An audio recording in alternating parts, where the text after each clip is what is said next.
दोस्तों उत्तर प्रदेश में आउटसोर्सिंग भर्तियों के लिए नोटिफिकेशन जारी कर दिया गया है। उत्तर प्रदेश सरकार ने शासनादेश जारी कर दिया है। आप देख सकते हैं गवर्नमेंट ऑफ यूपी की ऑफिशियल ट्विटर हैंडल अकाउंट पर मैं हूं और यहाँ पर दिया गया प्रदेश सरकार ने विभिन्न विभागों में आउटसोर्स के माध्यम से भर्ती किए जाने वाले कार्मिकों के लिए उत्तर प्रदेश आउटसोर्स सेवा निगम के गठन का आदेश जारी कर दिया है। तो जो निगम गठित होना है दोस्तों उत्तर प्रदेश आउटसोर्स, इसका पूरा डिटेल जारी किया गया। मैं शासनादेश आपको दिखाता हूँ। यह दोस्तों लगभग आपका 10 पेजों का शासनादेश उत्तर प्रदेश सरकार के द्वारा जारी किया गया है, जो कि 9 दिसंबर 2025 को किया गया है। तो यहाँ पर पूरा विवरण दिया गया है जो आउटसोर्सिंग पर भर्तियाँ होंगी उसका निगम का प्रारूप कैसा होगा, निगम कैसे गठित होगा, साथ साथ जो लोग भर्ती किए जाएंगे वो किस आधार पर किए जाएंगे, उनकी नौकरी कितने सालों के लिए होगी, वेतन वगैरह कितना होगा, वो पूरा इस डिटेल में बताया गया है। तो यहाँ पर आप पढ़ सकते हैं पूरा। आप अवगत है कि उत्तर प्रदेश शासन की विभिन्न विभागों तथा संस्थाओं में आउटसोर्सिंग के माध्यम से कार्मिकों की सेवाएं प्राप्त की जा रही हैं। तो पहले दोस्तों आपको ये समझना होगा कि आउटसोर्स निगम है क्या। दोस्तों जैसे अगर अभी की बात करें तो जो गवर्नमेंट विभागों में भर्तियां होती हैं तो उसके लिए कोई निगम होता है, वो भर्ती का देखरेख का काम करता है। वहाँ के जो कर्मचारी होंगे उनकी भर्ती कराएगा, पर उनका वेतन पेंशन वगैरह सब। तो ऐसे उत्तर प्रदेश में दोस्तों जो संविदा कर्मचारी हैं इनके लिए अभी कोई निगम नहीं था और ऐसे विभाग अपने आप ही ऑटोमेटिक भर लिया करते थे जिनकी भी मर्जी होती थी। बट अब सरकार ने दोस्तों एक निगम गठित कर दिया है, एक संस्था बनाने वाली है।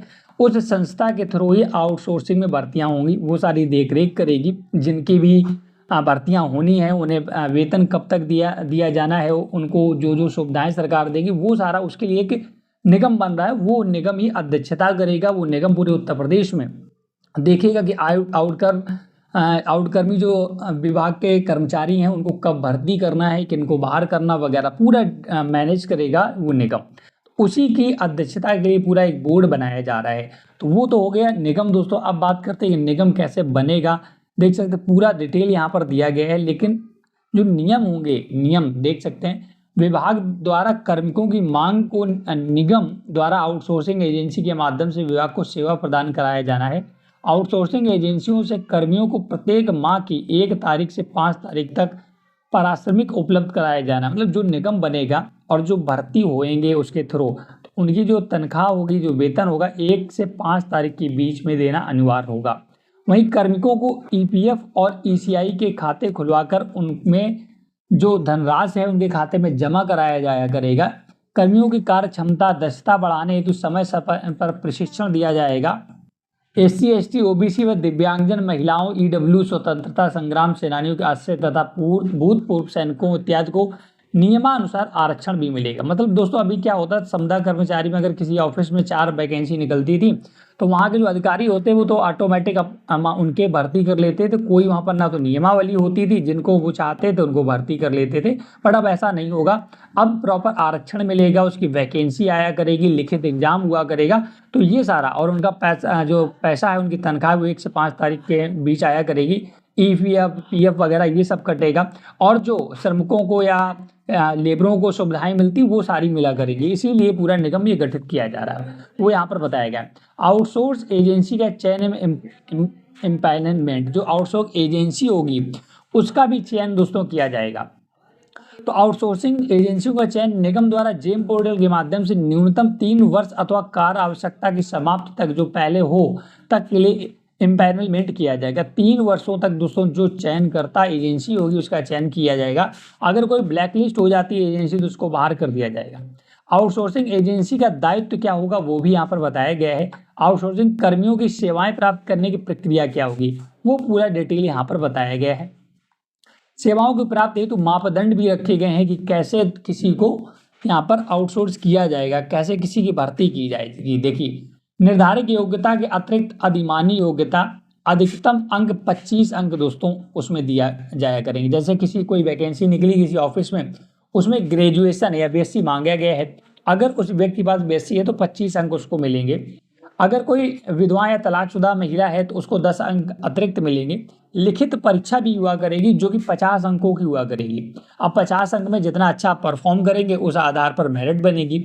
स्थानीय निवास जनपद स्तरीय, मंडल स्तरीय या राज्य स्तरीय इसके लिए 15 अंक भी मिलेंगे। मतलब कि अगर आउटसोर्सिंग से जो भर्ती होगी वो दोस्तों बाहर के राज्य के भी आवेदन कर पाएंगे, लेकिन जो उत्तर प्रदेश का होगा उसको यहाँ पर वरीयता दी जाएगी, उसको 15 अंक और मिलेंगे। इस प्रकार का 100 अंकों का एक एग्जाम समझ लीजिए या मेरिट बना करेगी, जिसमें आपको 25 अंक होंगे अगर आपने अर्हता प्राप्त कर ली है, मतलब योग्यता प्राप्त कर ली है। 10 अंक शादीशुदा या तलाकशुदा महिलाओं के लिए निर्धारित कर दिए गए।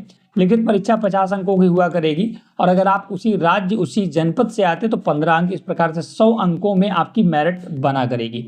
जो भी 100 अंकों में शीर्ष में होगा उसी को यहाँ पर चयन मिलेगा।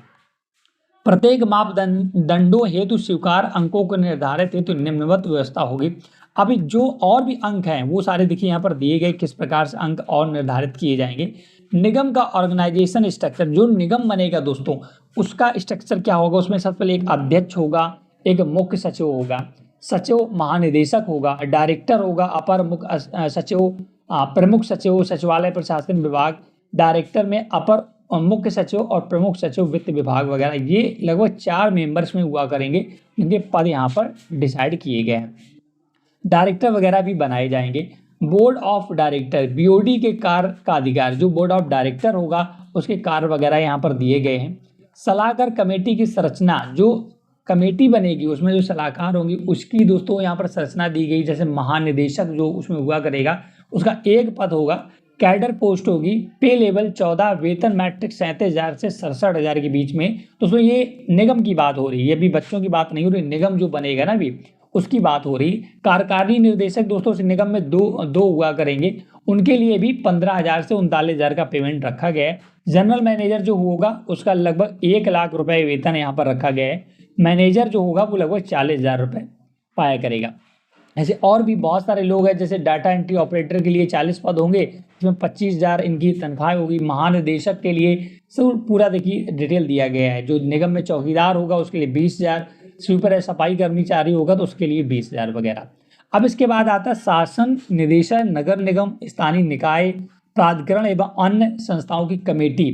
जो दोस्तों लोकल लेवल पर कमेटी बनेगी, जैसे मंडल की बात करें, नगर निगम की बात करें, तो उसका स्वरूप यहाँ पर दिया गया है कि कौन कौन यहाँ पर होगा। स्थानीय कमेटी भी बनेगी, उसमें भी दोस्तों यहाँ पर पूरा उसका स्वरूप दिया गया है कि कौन कौन यहाँ पर होंगे। तो इस प्रकार से कमेटी का पूरा विवरण हो गया। अब दोस्तों श्रेणी 1 में अब यहाँ पर जिनको बात होगी, जिनको नौकरी दी जाया करेगी, तो अगर वो चिकित्सा सेवाएं देंगे, जैसे मेडिकल फील्ड में जिनकी भर्ती की जाएगी, जैसे MBBS वगैरह हैं, उसमें न्यूनतम पराश्रम, न्यूनतम वेतन 40,000 रुपये होगा। मतलब कि कम से कम 40,000 हो गया, अधिक से अधिक और भी ज़्यादा हो सकता है। अभियंत्र सेवाएं, जैसे कोई इंजीनियर्स वगैरह, जैसे बीटेक वगैरह विश्वविद्यालय मान्यता प्राप्त में भर्ती होंगे तो मिनिमम 40,000, मैक्सिमम कितना भी हो सकता है। व्याख्यान सेवाओं के में जो भर्तियाँ होंगी वो 40,000, परियोजना प्रबंधन सेवाओं में 40,000, लेखा सेवाओं में। इस प्रकार से यहाँ पर वेतन का भी यहाँ पर अलग अलग प्रावधान रखा गया है। श्रेणी 2 होगी जिसमें कि कार्यालयीय सेवाएं होंगी, जिसमें 25,000 दोस्तों मिनिमम आपको वेतन मिलेगा। आशुलिपिक सेवाएं, इसके लिए दोस्तों 25,000, लेखा सेवाएं 25,000, डाटा प्रोसेसिंग सेवाओं के लिए 25,000। कुल मिलाकर दोस्तों ये विभाग होते हैं, अलग अलग विभाग होते हैं, जैसे कला विभाग होता है, कल्याण सेवाएं विभाग होता है। तो इनमें जो भी बच्चों की भर्तियां होंगी उनके लिए यहाँ पर पूरा प्रारूप बताया गया, उनको यहाँ पर डिटेल से समझाया गया है। श्रेणी 3 होगी बीएड वगैरह वालों के लिए, तो यहाँ देख सकते हैं डायरेक्ट सेवाएं वगैरह 25,000 रुपये यहाँ मिलेगा। श्रेणी 3 में ये लोग और आएंगे, तो पूरा यहाँ पर विवरण सरकार ने दे दिया है और अर्हता भी दे दी है कि कार्यालय से सेवाएं वगैरह जैसे लेंगे तो उनका वेतन कितना होगा। हाई स्कूल वालों के लिए पूरा डिटेल। तो इस प्रकार से निगम का गठन दोस्तों किया जा रहा है, इसकी पूरी शासनादेश जारी कर दिया गया है। कैसे निगम बनेगा, क्या उनकी अर्हताएं होंगी, कितनी योग्यता होगी, कितना वेतन होगा, और निगम के बाद जो भर्तियां होंगी उनका भी पूरा विवरण दिया गया है कि इतनी इस फील्ड में अगर कोई जाएगा तो इतना वेतन मिलेगा। पूरा डिटेल यहाँ पर कन्फर्म कर दिया है सरकार ने। अब आप वेट करिए, कुछ दिन में जल्द ही तो निगम बनकर तैयार हो जाएगा। इसके बाद भर्तियां शुरू हो जाएंगी और जो भी संविदा कर्मचारी हैं उनका वेतन भी बढ़ जाएगा, और जो नए संविदा कर्मचारी भर्ती होंगे उनके भी वेतन बढ़ेंगे। उनको तो इसी नियम के अनुसार किया जाएगा। तो ये पूरा अपडेट था हमारे पास, सोचा आप लोगों को जरूर दे दें। वीडियो पसंद आया हो तो प्लीज़ वीडियो को लाइक से जरूर करें। Thanks for watching.